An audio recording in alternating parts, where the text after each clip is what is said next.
Adapun hal kerajaan sorga, sama seperti seorang tuan rumah yang pagi-pagi benar keluar mencari pekerja-pekerja untuk kebun anggurnya. Setelah ia sepakat dengan pekerja-pekerja itu mengenai upah sedinar sehari, ia menyuruh mereka ke kebun anggurnya.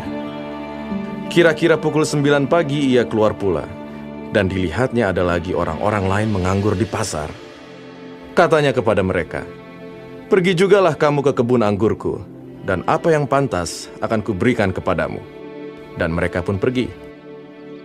Kira-kira pukul 12 dan pukul 3 petang, ia keluar pula, dan melakukan sama seperti tadi. Kira-kira pukul 5 petang, ia keluar lagi, dan mendapati orang-orang lain pula. Lalu katanya kepada mereka, "Mengapa kamu menganggur saja di sini sepanjang hari?" Kata mereka kepadanya, "Karena tidak ada orang mengupah kami." Katanya kepada mereka, "Pergi jugalah kamu ke kebun anggurku." Ketika hari malam, tuan itu berkata kepada mandornya, "Panggillah pekerja-pekerja itu dan bayarkan upah mereka, mulai dengan mereka yang masuk terakhir hingga mereka yang masuk terdahulu." Maka datanglah mereka yang mulai bekerja kira-kira pukul 5, dan mereka menerima masing-masing 1 dinar. Kemudian datanglah mereka yang masuk terdahulu. Sangkanya akan mendapat lebih banyak, tetapi mereka pun menerima masing-masing 1 dinar juga. Ketika mereka menerimanya, mereka bersungut-sungut kepada tuan itu. Katanya, "Mereka yang masuk terakhir ini hanya bekerja 1 jam, dan engkau menyamakan mereka dengan kami yang sehari suntuk bekerja berat dan menanggung panas terik matahari." Tetapi tuan itu menjawab seorang dari mereka, "Saudara, aku tidak berlaku tidak adil terhadap engkau. Bukankah kita telah sepakat sedinar sehari? Ambillah bagianmu dan pergilah. Aku mau memberikan kepada orang yang masuk terakhir ini, sama seperti kepadamu. Tidakkah aku bebas mempergunakan milikku menurut kehendak hatiku? Atau iri hatikah engkau karena aku murah hati?" Demikianlah orang yang terakhir akan menjadi yang terdahulu, dan yang terdahulu akan menjadi yang terakhir. Ketika Yesus akan pergi ke Yerusalem, ia memanggil ke-12 muridnya tersendiri dan berkata kepada mereka di tengah jalan, "Sekarang kita pergi ke Yerusalem, dan Anak Manusia akan diserahkan kepada imam-imam kepala dan ahli-ahli Taurat, dan mereka akan menjatuhi dia hukuman mati. Dan mereka akan menyerahkan dia kepada bangsa-bangsa yang tidak mengenal Allah, supaya ia diolok-olokkan, disesah, dan disalibkan. Dan pada hari ketiga, ia akan dibangkitkan."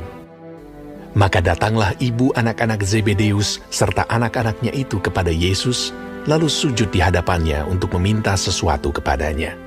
Kata Yesus, "Apa yang kau kehendaki?"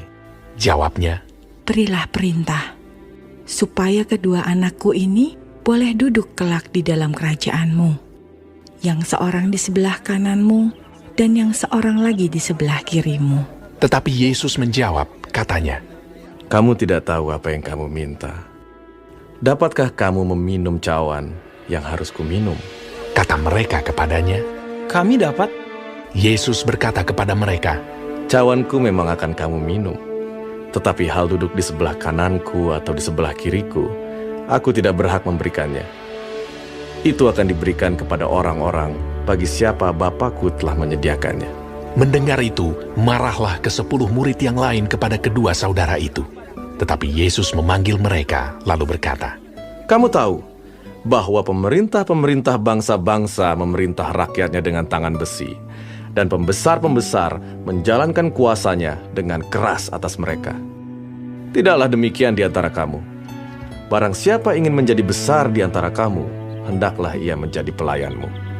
Dan barang siapa ingin menjadi terkemuka di antara kamu, hendaklah ia menjadi hambamu.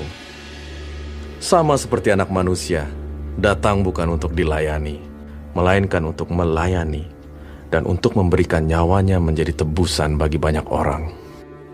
Dan ketika Yesus dan murid-muridnya keluar dari Yeriko, orang banyak berbondong-bondong mengikuti dia. Ada 2 orang buta yang duduk di pinggir jalan mendengar bahwa Yesus lewat, lalu mereka berseru, "Tuhan, Anak Daud, kasihanilah kami." Tetapi orang banyak itu menegur mereka supaya mereka diam. Namun mereka makin keras berseru, katanya, "Tuhan, Anak Daud, kasihanilah kami. Lalu Yesus berhenti dan memanggil mereka. Ia berkata, Apa yang kamu kehendaki supaya aku perbuat bagimu? jawab mereka, Tuhan, supaya mata kami dapat melihat. maka tergeraklah hati Yesus oleh belas kasihan, lalu ia menjamah mata mereka. Dan seketika itu juga mereka melihat, lalu mengikuti dia. Shalom saudaraku, hari ini kita akan mempelajari Matius 20. Tuhan Yesus memberkati. Perumpamaan tentang orang-orang upahan di kebun anggur. Hal ini mengajar tentang untuk bisa memasuki kerajaan sorga atau keselamatan itu bukan karena jasa seseorang, tapi semata-mata karena kasih karunia Tuhan. Jadi, jangan sombong kalau kita telah mengenal dan melayani Tuhan dalam waktu cukup lama. Juga jangan iri terhadap berkat-berkat rohani yang Tuhan berikan pada orang lain. Semua yang baik hanya datang dari kemurahan hati Tuhan semata-mata. Tidak seorang pun layak menerima hidup kekal karena usahanya sendiri. Oleh karena itu, mari fokus pada kebaikan Tuhan, kemurahannya, dan bersyukurlah atas apa yang sudah Tuhan berikan, percayakan kepada kita. Ayat 17-19, pemberitahuan ketiga tentang penderitaan Yesus. Disambung dengan ayat 20-28, permintaan ibu Yakobus dan Yohanes, dan bukan memerintah melainkan melayani. Yesus menubuatkan kembali tentang kematian dan kebangkitannya, tapi tetap murid-muridnya tidak menerima, tidak percaya, tidak mengerti. Mereka terus berdebat tentang posisi atau kedudukan mereka dalam kerajaan Kristus nanti. Sangat menyedihkan. Dan hal ini dilanjutkan oleh ibu Yohanes dan Yakobus. Datang kepada Yesus meminta supaya Tuhan memberikan posisi atau tempat istimewa bagi kedua anaknya nanti dalam kerajaan Kristus. Ibu ini tidak mengerti bahwa penghargaan atau posisi yang diminta itu bukan diberikan sebagai hadiah. Itu adalah upah bagi orang yang mempertahankan iman kepada Kristus, walaupun harus menghadapi banyak percobaan yang berat.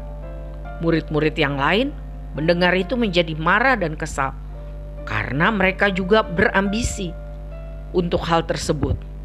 Semuanya ingin menjadi yang terbesar. Tapi Yesus mengajarkan mereka bahwa orang yang terbesar dalam kerajaan Allah adalah hamba dari semua, atau pelayan yang berguna bagi kemuliaan Allah. Seorang pemimpin yang berhati hamba adalah pribadi yang menghargai nilai orang lain atau harga jiwa-jiwa, dan menyadari dengan sungguh bahwa ia tidak lebih hebat dari siapapun. Semua hanya karena kesempatan atau anugerah dari Tuhan. Jadi, saudaraku, jika kita melihat sesuatu yang perlu dikerjakan atau dibantu, jangan tunggu untuk diminta bantuan. Ini dalam pekerjaan Tuhan ya. Segera lakukan yang terbaik yang kita bisa. Seperti sikap seorang hamba yang baik dan setia. Mari kita memberikan diri untuk melayani Tuhan dan menolong orang lain. Mengenai tebusan adalah harga yang harus dibayar untuk membebaskan seorang budak. Tuhan Yesus sudah beberapa kali memberi info kepada murid-muridnya bahwa ia harus mati untuk menebus orang banyak dari belenggu perbudakan dosa dan maut. Hanya kematiannya yang bisa menyelamatkan mereka. Ayat 29-34 mengenai Yesus menyembuhkan 2 orang buta. Saudara, seperti kedua orang buta itu, kita pun memerlukan pertolongan Tuhan.